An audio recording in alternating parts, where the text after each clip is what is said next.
بسم اللہ الرحمن الرحیم۔ معزز ناظرین، مسائل رمضان پروگرام کی اس سیریز میں ہم آپ کا ایک بار پھر تہہ دل سے استقبال کرتے ہیں۔ یا ایھا الذین آمنوا کتب علیکم الصیام کما کتب علی الذین من قبلکم لعلکم تتقون۔ مسائل رمضان پروگرام کی سیریز میں آج ہم آپ کے سامنے ماہ رمضان میں قرآن کی تلاوت اور اس پر غور و فکر کرنے کے متعلق چند باتیں پیش کرنے کی کوشش کریں گے۔ اللہ رب العالمین نے قرآن کریم کو ماہ رمضان کے اندر نازل فرمایا، اس لیے اسے شہر القرآن کہا جاتا ہے، قرآن کریم کا مہینہ۔ اسی مہینے میں قرآن کریم نازل ہوا ہے، شہر رمضان الذی انزل فیہ القرآن۔ اللہ رب العالمین کا ارشاد ہے کہ رمضان وہ مہینہ ہے جس میں اللہ رب العالمین نے قرآن کریم کو نازل فرمایا ہے۔ اللہ کے رسول صلی اللہ علیہ وسلم کی عادت تھی کہ ماہ رمضان میں قرآن کریم کی تلاوت میں مشغول ہو جاتے، چنانچہ جبریل امین علیہ السلام اللہ کے رسول کے پاس آتے اور ماہ رمضان میں قرآن کا دراسہ کرتے جبریل امین علیہ السلام کے ساتھ۔ جس سال آپ کی وفات ہوئی، 2 مرتبہ جبریل امین کے ساتھ آپ نے قرآن کا دراسہ کیا۔ دراسے کے اندر تلاوت کے علاوہ بھی دوسری چیزیں شامل ہیں، اس لیے ماہ رمضان کا ہمیں استغلال کرنا چاہیے اور زیادہ سے زیادہ قرآن مجید کے ساتھ اپنے آپ کو مشغول رکھنا چاہیے۔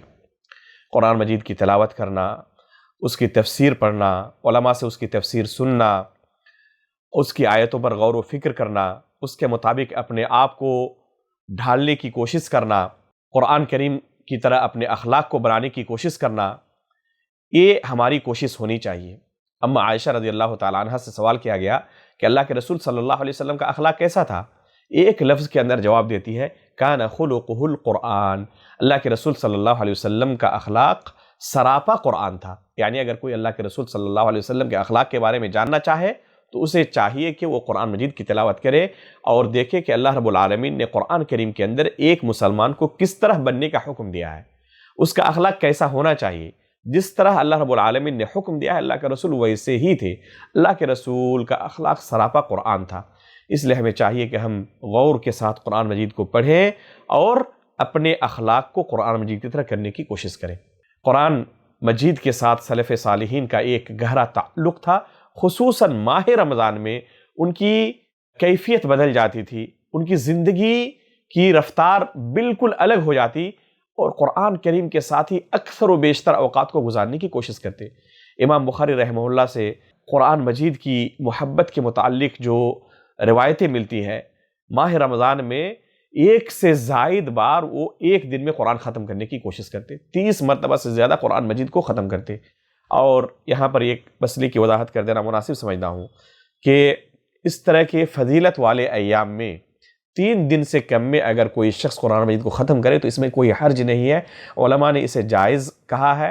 اور وہ حدیث جس میں ہے کہ اگر 3 دن سے کم میں کسی نے قرآن مجید کو پڑھا تو اس نے قرآن کو سمجھا نہیں، تو اس سے علماء نے حرام نہیں سمجھا ہے۔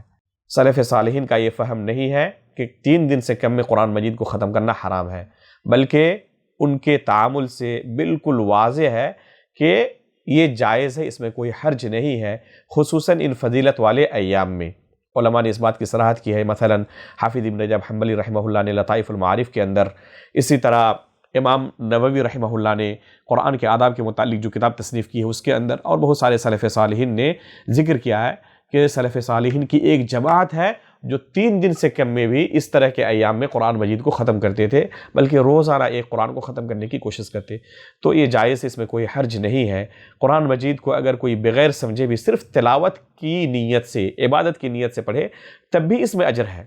تو اس حدیث کے اندر یہ کہا گیا ہے کہ اس نے سمجھا نہیں جس نے قرآن کو 3 دن سے کم میں ختم کیا، لیکن اگر کوئی سمجھنے کی نیت سے نہ پڑھے، اس طرح کے بہت سارے آج پڑھنے والے قرآن مجید کے ہوتے ہیں ہمارے ملک میں، جو اگر 1 سال کے اندر ہی ایک بار قرآن کریم کو ختم کرے تب بھی وہ سمجھ کر نہیں پڑھتے، تو ان کا بہت جلدی قرآن کریم کو تلاوت کر کے ختم کرنا اور وقت لگا کر روزانہ تھوڑا تھوڑا پڑھ کے ختم کرنا دونوں برابر ہی ہوتا ہے۔